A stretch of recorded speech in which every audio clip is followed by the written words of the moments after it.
We are so back. Businesses are for sale again. Why am I saying we are that? so back. We're so back. Why am I saying that? Oh, brother, we were doing what we normally do, which was surfing through the BBF MLS.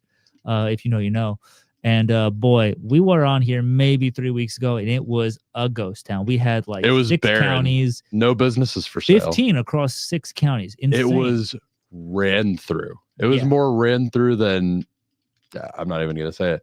Oh man, it was ran through. It was more ran through than a course seller on Instagram telling you that you're gonna get rich by Forex trading. It's true. But man, we talked about everything. The government is open. Businesses are for sale. This was in the peak of the shutdown.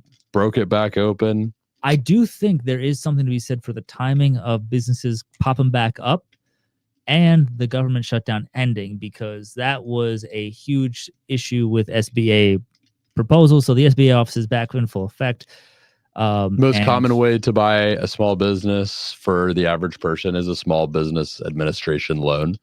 And it was just closed. Yeah. It was closed along with the rest of the government. You could start the process of getting a new loan, but you couldn't get it approved. So a business probably just wasn't going to be likely to sell. Yeah, and I think also timing is a little bit better in the sense of it's the holiday season. We're about to hit Thanksgiving here in the United States. We're approaching Christmas time. A lot of people are thinking about family, about kind of the future, about where things are moving towards. So especially for people who are older, maybe have a business that has run its course and is still doing well, but they kind of want to relax. They want to spend more time with their grandkids. That's not just the holidays. Perhaps a lot of people are going, hey, I want to get this thing out and I want to just retire and kind of be there for my grandkids. So we're kind of hitting that point. That's right. I think you make a great point about just people thinking about it and being more open to it. When you're in the rest of the year, I think people, they're just in their grind and they're not really thinking about the bigger ramifications of this. But we're here for a specific purpose today, a specific industry that we want to talk about. We were thinking about the plumbing industry because a separate deal that we're not reviewing on the stream today came across Ryan's desk and got him very intrigued. And one that we're looking into very seriously in this industry. And it's a great industry. It's a really good one to be in right now because it's very recession resistant.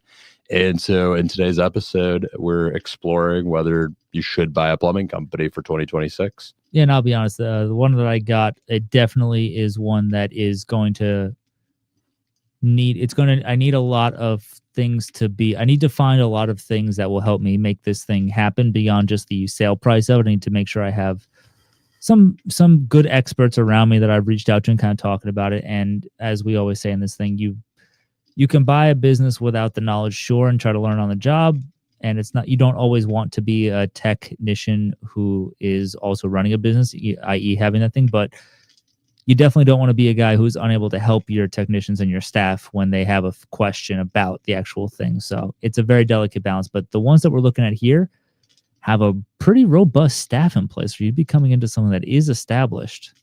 Yeah, and I think that's the key if you are going to buy a business is like you don't want to have to become Chuck in a truck and just, I mean, if you're buying a plumbing business, really you don't want to just be a plumber that got an SBA loan to have a formal business. You want to have an actual business running.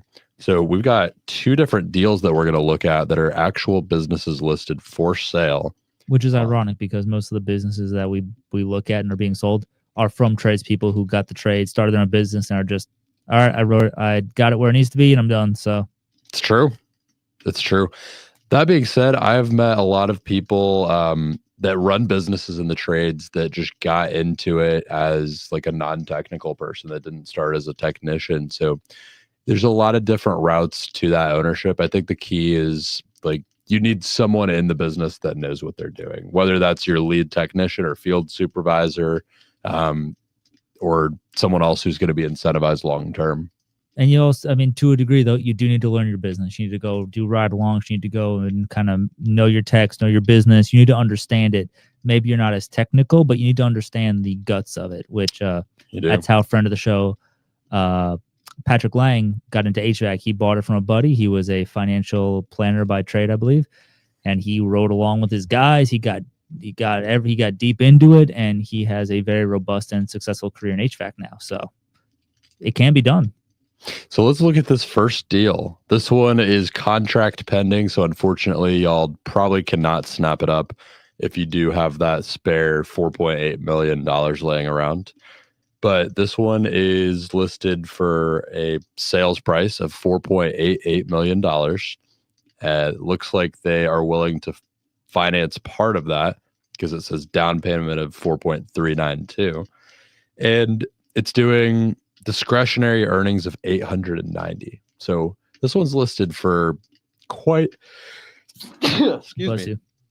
This one's listed for quite a steep multiple. Specifically, it is listed for about. Now, what we consider a reasonable multiple is usually between 2.5 to 3 at this range, possibly 3.5, depending on the mix. I would say 3.5, maybe if it's a really strong, well-run business, maybe even 4 at this level.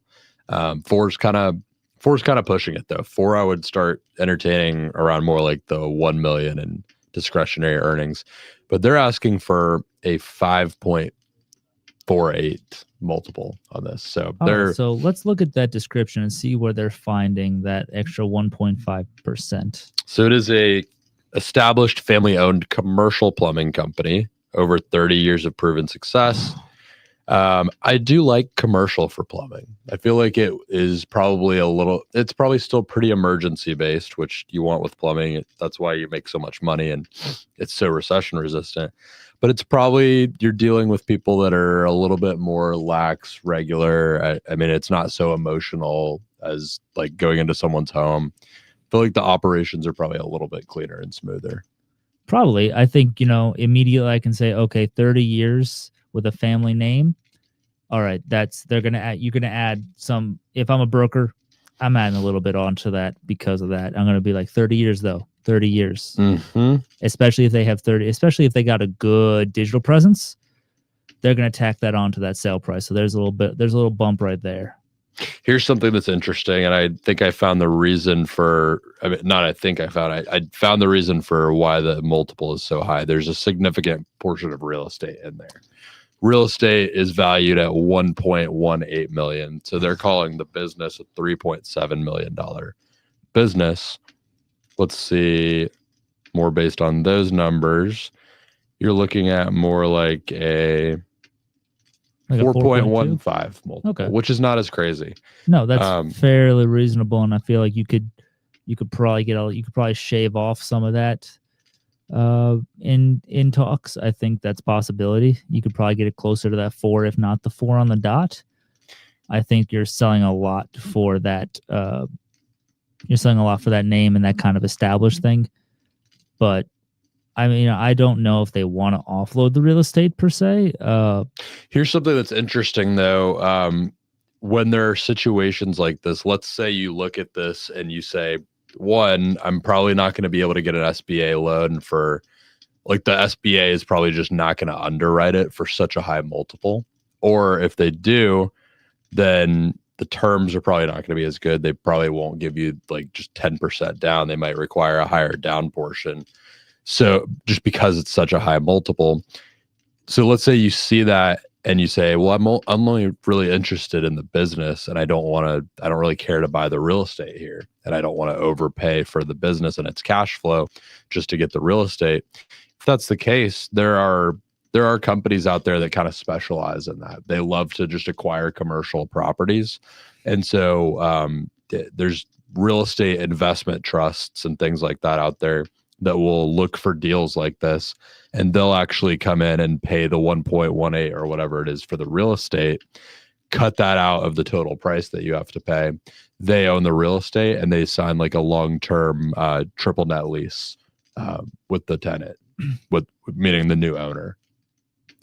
And just for the sake of keeping it kind of quick and clean, 9 times out of 10, if they're separating it like that, they're going to offer you a rental of, if you don't want to buy it, this will be your month-to-month rent. Like, they're obviously saying they would like to sell it, but they're not going to push you towards it. So if you did want to underwrite, you just need to make sure that whatever documentation you got did not incorporate the real estate into the final pricing, because if you send it to get underwritten, they're going to wrap that in. If it's not specifically stated, do not put the real estate into it, which I think you have a good shot without the real estate. I think you might actually get someone who's willing to bite if there's some good contracts.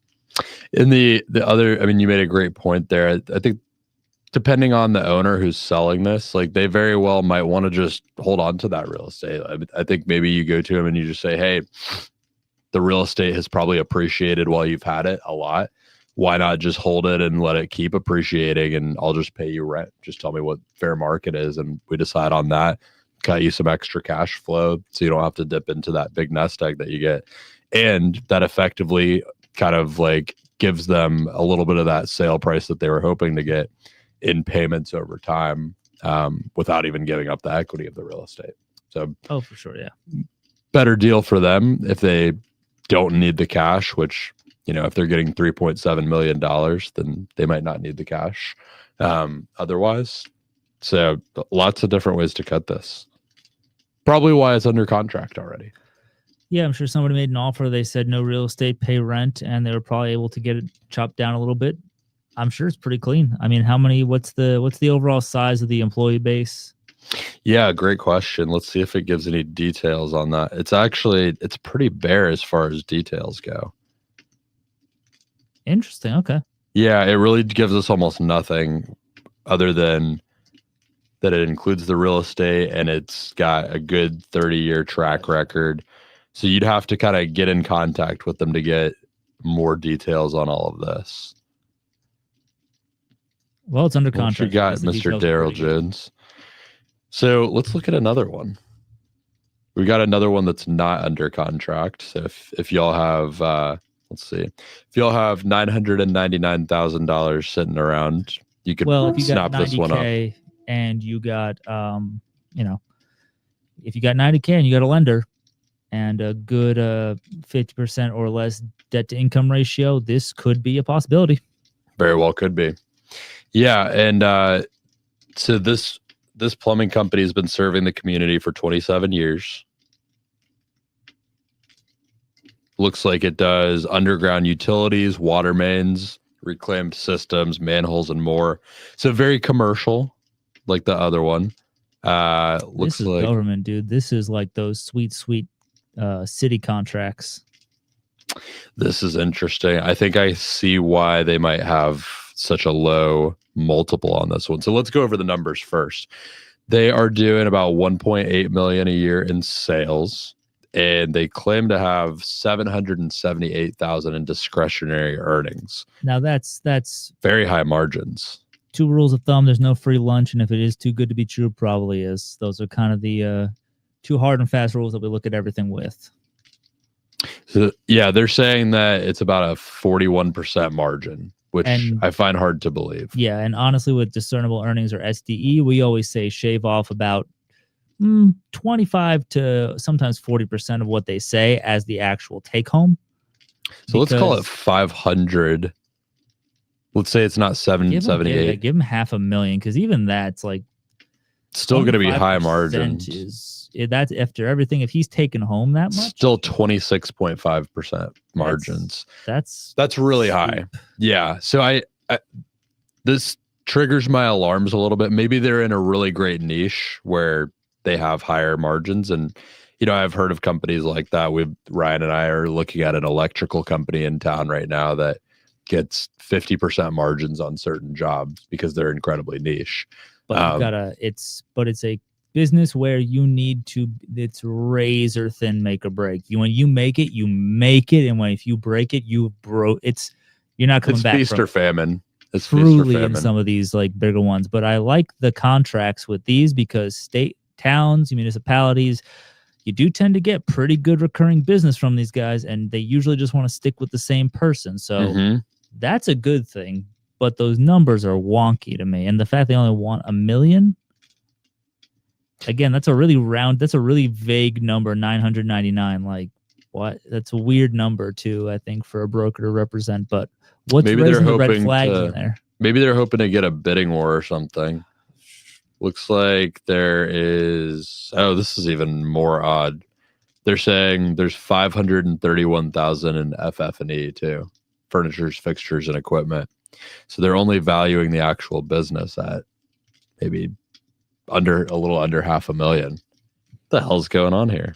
This is why you always dig in, because like again, I really want to believe this is good. Like, what are they saying in the body of it? Like, what's 27 years, good, excellent reputation, lots of work with municipalities, repeat work.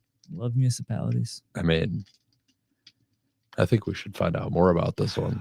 It's probably too good to be true, but I mean, you never know. Maybe you get on the phone with them and they say, "Oh yeah, the $999." I mean, that's just the beginning of the bidding. We're open to hear offers. Last guy offered 2. So what are you guys offering? There's no harm in asking. Yeah, there's no harm in us asking. But I am waiting for the other shoe to drop. I am going to go through. If I get something back from this guy, I am going with it through a fine-tooth. This girl, Emily. Oh, Emily. Which brokerage is she from? Transworld. Oh, a Transworld broker. Okay. That's the one that you spoke to before? No, it's a different one. Okay. But she's Transworld, only an associate. Maybe she just doesn't know what she's doing, and we can take vicious advantage of an underpriced business. Something tells me that this is a I mean, look, I've worked with a few people from Transworld, and what you see is what you get most of the time, and there's always a reason it's priced how it is. So I do believe that this might be more of the owner pricing than maybe a broker pricing, but I think that when you dig in, you tend to find what's going on here, because again, the numbers are too good to be true. So definitely one where I'd want to see some information. I'd want to see some financials. We can see more details. Check it. Okay. Yeah, we opened up a lot more details here. Okay, so it is a corporation. The owner claims to work 10 hours a week. Red flag. You think? To me, you're claiming you work 10 hours a week. That's a load of baloney right there. Depends how it's structured. How many employees? Full-time 4. Oh, no. That seems sus. Very sus. Yeah, 10 hours. Okay. 0 part-time? Huh? Is this a subcontractor? Is that how they do it? What is maybe.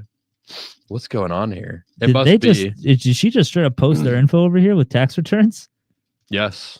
All right. Yeah. Get it, girl.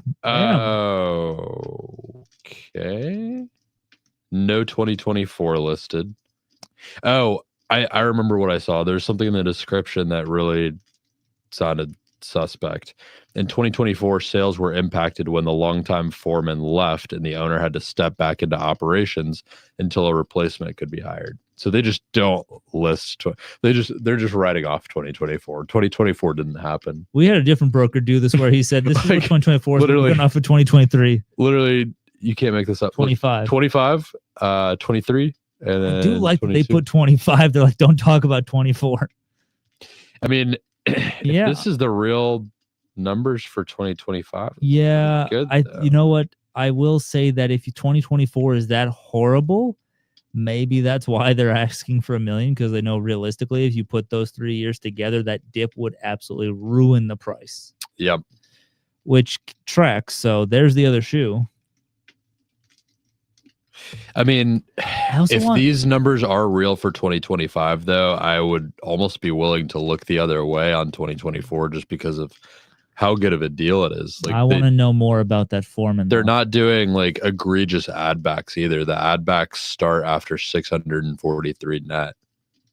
I do want to know about the issue with the foreman. I do want to understand how that went and what went down, because not that I'm saying that I want to point fingers, but I want to understand was this a retirement? If it was, why was it so sudden? Did he start his own company? Like, what was the concern here? And how did it get this far? Because suddenly leaving and dropping a business like this to the point where they will not post their pro formas, that's a gut punch. So that was probably not planned. So I want to know how that happened, because that's going to give you an insight into what's going on. Maybe that was their first crack at trying to sell, and he found out and didn't want to stick around. Which again, what makes this time different is the question. So different foreman, maybe could be. But I like the looks of it though. I mean, well, it's definitely checkered with some red flags, but I'm interested. then you should shoot him an email. Yeah, how Let do him I- know you're interested. What do you usually do on the BBMLS? You just There should be one that quick email. There we go. Yeah, or you can do the one. Yeah, there you go. Uh-huh. So I'll save that guy for later. So altogether, what would you grade Sure. this opportunity? I see. A C, just Yeah. because of all the red flags. I guess for me personally, my red flags are going to be 10 hours a week, 4 full-time employees, and 1 foreman. Is the foreman one of the full-time employees? Is the owner one of the full-time employees? He's technically 10 hours, but he's being paid probably like a full-time employee. So I do want to get more color into that. And I do want to see 2024. I get it was bad. I understand that.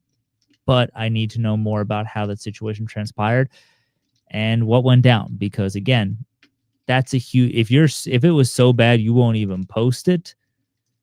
Look, I get you brought it back up, but like you had to have the owner step back in and do owner stuff, which 9 times out of 10, owner stuff means pulling a lot of strings and calling up a lot of people. So I'm going to grade it a B. Here's why. I think this is a fixer-upper. This is like if you bought a home that is distressed and you wanted to rehab it a little bit and then flip it later down the road. The reason I say that is because it's clearly at a discount. I mean, if you got an SBA loan on something like this at 10.5%, which, what is it? Is it actually it's is it prime plus 3 or 4? Don't remember off the top. I think it's prime plus 3, so it's actually probably down to 10%. But let's say 10.5 is what it was last time we checked. Your total price for the business could be 1.1, just a little over 1.1 million. Your down payment on that, $110,000. So you got to come up with that. And then you've got $993,000 left over the course of 10 years. So your debt service on a business like this, $99,350, let's call it $100 a year. Let's call it 125 even. I want to be very conservative with these numbers. So let's call it $125,000 a year in debt service that you have to pay. Let's also $10K a month. Yep, about 10K. Let's call it 10K a month. That's perfect. You're looking at, they're saying 778 in discretionary earnings. Let's say the depreciation's bullshit, the interest expense is bullshit, and the owner salary is bullshit. Because it is. Because it very often is. Let's also say, so the 643 net, let's say that the owner is paying themselves $12,000 in salary, but they're actually working 40 hours a week. So let's chop off another 50 from this net that would have to be added back into salary to pay someone.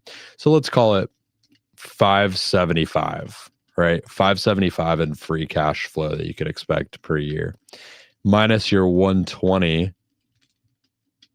in debt service. Oops. So 575 minus your 120 in debt service. That's going to leave you with 455 a year in free cash flow.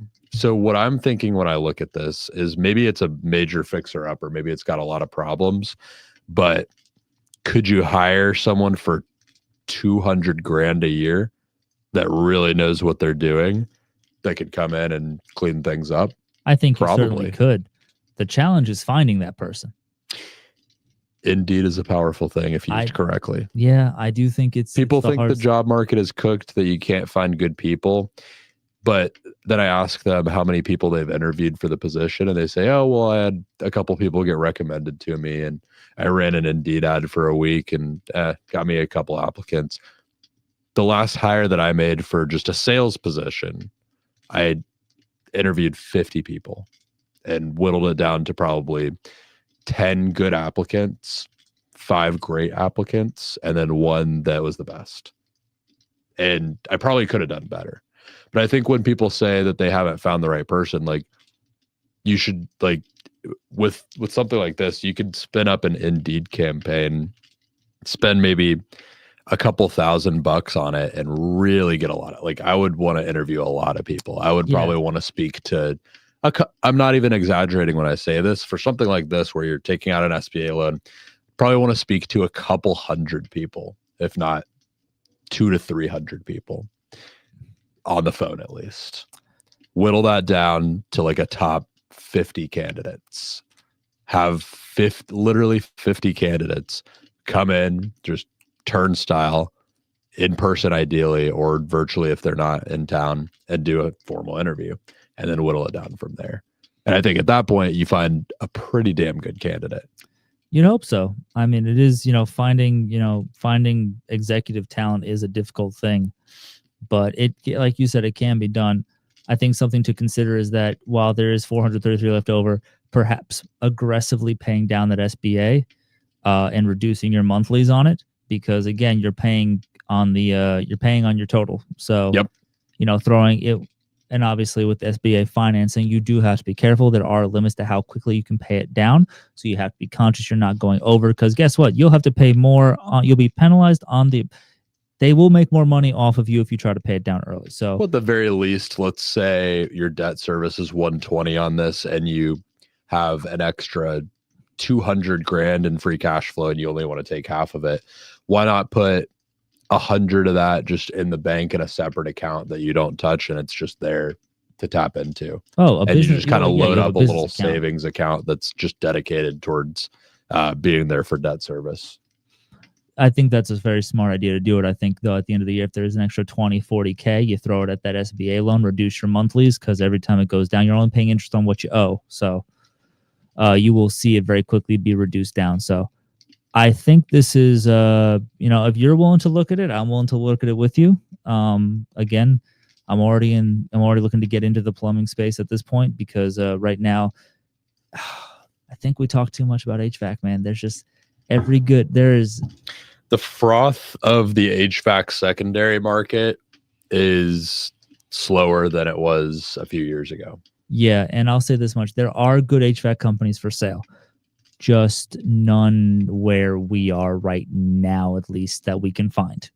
If you're out there, hit us up.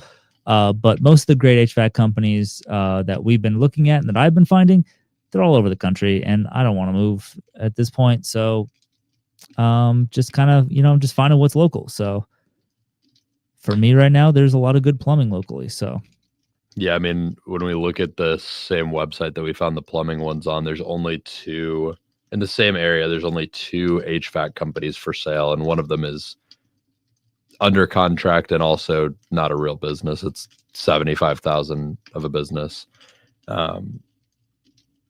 The other one actually looks pretty solid, but I think we've looked at it before and it's been there for a while. But there's a lot more plumbing available, and really I think that the secondary market for plumbing right now is better. Yeah, I feel like everybody talks about. I feel like HVAC got kind of the wind up last couple years, and rightfully so. It's one of my top threes. I think importance. Plumbing is secondary. I feel like, or one of the top three. I wouldn't rank them in any order. I just think HVAC, plumbing, electrical, the holy trinity of the stuff. I mean, coming soon, our official rankings of certain trades and certain businesses in the home services space. So be on the lookout for that. But it's definitely one of those ones where I feel like has a lot of potential. Just like with HVAC, you have duct cleaning, exactly, and installation. There are niches. With plumbing, you have septic work, which was a business line that not a lot of people think about or talk about, but it's lucrative. Yeah, I think the niches within the trades are the best place to be right now.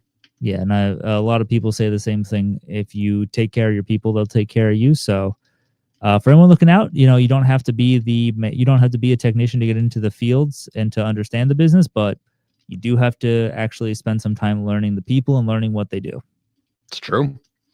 Well, with that being said, I think we found a couple of really interesting deals here.